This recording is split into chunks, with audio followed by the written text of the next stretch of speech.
এটা কি জমিতে এটা কিবা কি কয় এটা মই সাৰ বিনাহি গোবৰ সাৰ তলে গোবৰ রোয়াল আহে পুরা কটাখন আহে তারপরে গাছকের পাতা এগুলা মানে বাড়ি না যেগুলা পাতা এগুলা যে ঝাল রাহেলা তো আনকো সব হিয়া ঢাল দাও না এক বছর মান রাহেলা আর সব পুষ্টিটা পুরা সার হয়ে যায় এটা বাড়ি নিয়ে ছিটিয়ে দাও না এটা 4 স্কয়ার নেট আছে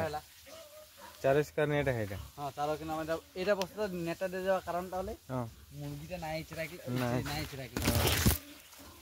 তো 4 কিনারে যে এটাই সার হয়ে যায় এটা সার হয়ে যায় তাতে বাড়ি নিয়ে ছিটিয়ে দেয় আর এগুলাতে সব ধনিয়া লাগাই ধনিয়া হ্যাঁ ধনিয়া দেখ পারে আর हाँ ये पानुआ है